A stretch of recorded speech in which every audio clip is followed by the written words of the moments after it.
Good morning बच्चों। आज हम वर्कशीट 30 जो कि क्लास 8 के लिए है।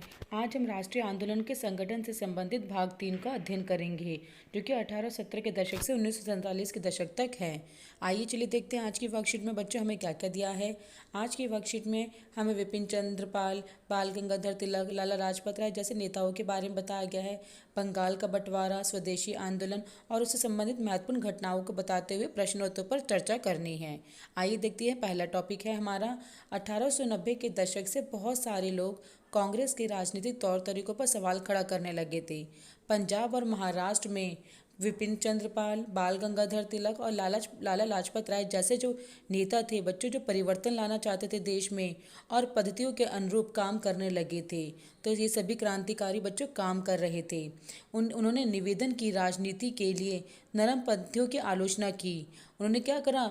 निवेदन की राजनीति के लिए उन्होंने आलोचना की, जो हम मध्य मार्गी के बारे में पहले पढ़ चुके हैं। और आत्मनिर्भरता, रचनात्मक कामों के महत्व पर जोर दिया गया। यहाँ तक कि बच्चों बाल गंगाधर जी ने एक नारा दिया, स्वतंत्रता मेरा जन्म से अधिकार है, मैं इसे लेकर ही रहूँगा। क्योंकि बच्चों भारत देश किसका था? हमारा था। आज़ादी हमारा अधिकार है और इसे हम लेकर रहेंगे। किससे लेकर रहेंगे बच्चों? ब्रिटिश लोगों से लेकर रहेंगे। आइए चलिए देखते हैं बंगाल का बंटवारा। वारसराय कर्जन ने 1905 में बंगाल का बंटवारा कर दिया था। तो बच्चों पश्चिम बंगाल का क्या बंटवारा कर दिया गया था। उसे पूर्वी बंगाल ब्रिटिश भारत का सबसे बड़ा प्रांत था, बहुत बड़ा प्रांत यानी राज्य था। बिहार और उड़ीसा के कुछ भाग भी उस समय बंगाल का हिस्सा थे बच्चों। अंग्रेजों का कहना था कि प्रशासकीय सुविधाओं को ध्यान में रखते हुए बंटवारा करना ज़रूरी था। तो बच्चों ये अंग्रेजों ने एक तर्क दिया था जो कि बिल्कुल गलत था।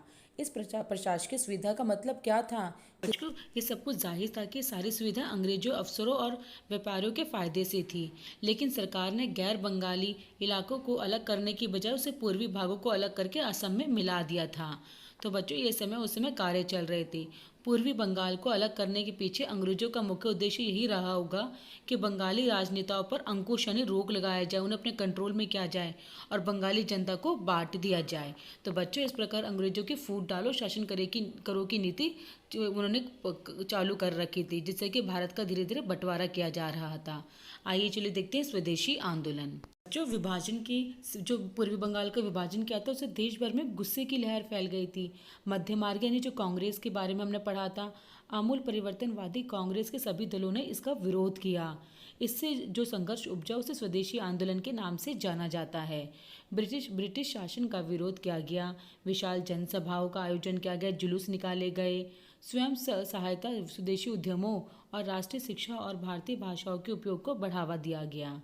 आंदोलन बंगाल में सबसे ज़्यादा ताकतवर था, परंतु अन्य इलाकों में भी इसकी भारी अनुगूंज यानी कि स्वर सुनाई दे रहा था, यानी कि वहाँ पे बहुत जोरों शोरों से जुलूस, राज्य सभाएं हो रही थी।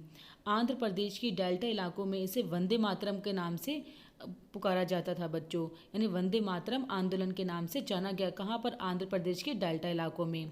कुछ लोग ब्रिटिश शासन को उखाड़ने के लिए क्रांतिकारी हिंसा के समर्थक थे। कुछ लोग सोचते थे कि हम अगर हिंसा करेंगे क्रांतिकारी आंदोलन से तो इससे जल्दी हमें आज़ादी मिल जाएगी। आइए चलिए देखते हैं कौन कौन सी महत्वपूर्ण घटनाएं हुई। 1906 में ढाका में मुस्लिम लीग का गठन हुआ बच्चों। ढाका कहाँ पर है? बांग्लादेश में। 1907 में कांग्रेस मध्य मार्गी अमूल परिवर्तनवादी दो धड़ों में विभाजित हो गई, दो हिस्सों में बंट गई। 1909 में परिषदों में मुसलमानों के लिए अलग निर्वाचिका की व्यवस्था हुई।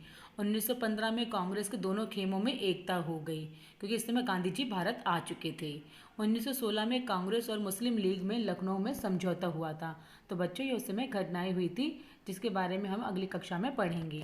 आइए चलिए देखते हैं प्रश्न उत्तर। प्रश्न 1, कांग्रेस की नरम पत्तियों की आलोचना क्यों होने लगी थी? क्योंकि बच्चों उनकी जो निवेदन की राजनीति के कारण होने वाली आलोचना इसीलिए हुई थी क्योंकि उन्होंने अंग्रेजों से निवेदन किया था और उनके विचारों और सिद्धांतों में से कोई भी सफलता नहीं मिली थी।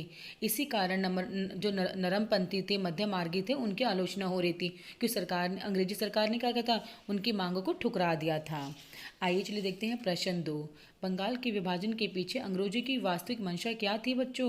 पूर्वी बंगाल को अलग करने के पीछे अंग्रेजों का मुख्य उद्देश्य यह रहा होगा कि बंगाली जो राजनेताओं के प्रभाव पर अंकुश लगाया जाए और उन पर कंट्रोल किया जाए और बंगाली जनता को बांट दिया जाए। इस तरह उन्होंने फूट डालो शासन करो की नीति को अपनाया।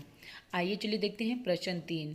स्वदेशी आंदोलन में अंग्रेजों का विरोध किस प्रकार किया बच्चों?